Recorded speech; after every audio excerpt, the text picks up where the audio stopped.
No matter where his match is on the card, whenever John Cena's in the ring, it possesses a big fight, main event feel. It's just another reason why Cena's known as the franchise. Look at him, locked inside that cage like a couple of rabid animals. John Cena is one of WWE's longest tenured veterans, but he's still got plenty left in the tank. I'll agree with you, Byron. There's a reason they call the guy Big Match John.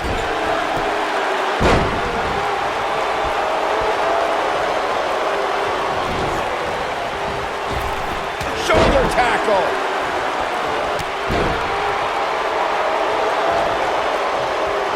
Uh-oh, no, don't do that. What a stomp. Good grief.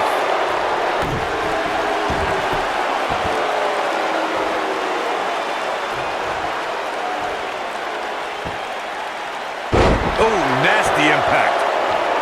Harsh impact. John Cena starting to take some deep breaths in there. But he's very aware of who he's in there with and what he has to do to rebound. Look, he's stunned here, guys. How do you rebound from this? Dominating shoulder tackle. Oof.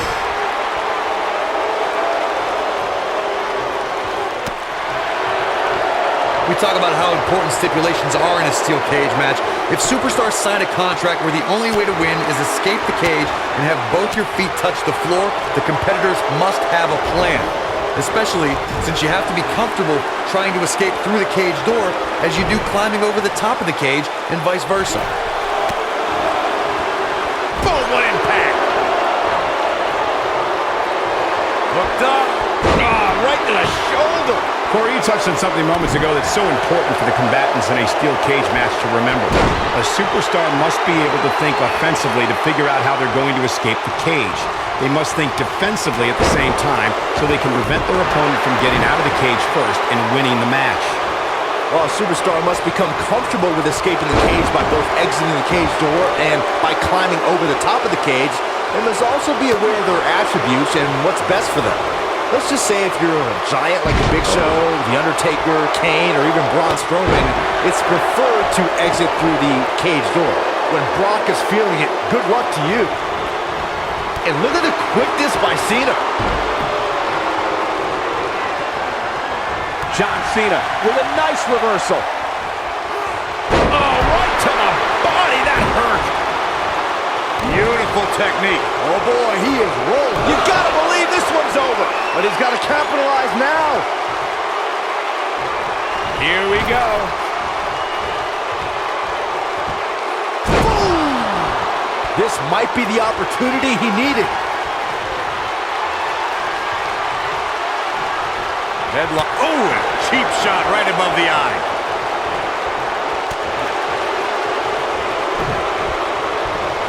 Hooked up and... According to historians, the twisted metal that we see as part of steel cages today dates back 80 years.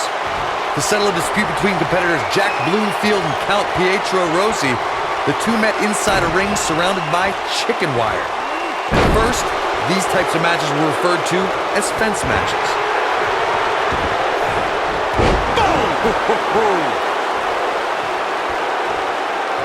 Corey, you gave us an impressive history of the origins of the steel cage match. I'd like to point out to our viewers that from the 1960s to the mid-1980s, chain link fences were used to enclose the ring for WWE steel cage matches. A superstar could win by pinfall, submission, or by exiting the cage through the cage door or climbing over the top of the cage.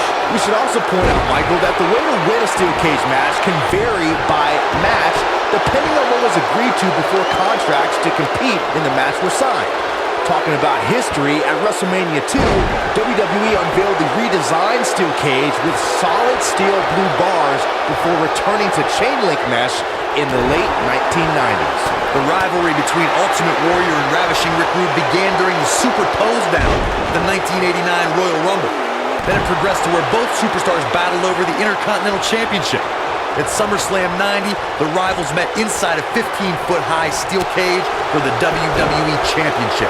Victory could be achieved by pinfall or... Look out, John Cena. Nailed it. That's what he was looking for. Can he do it here?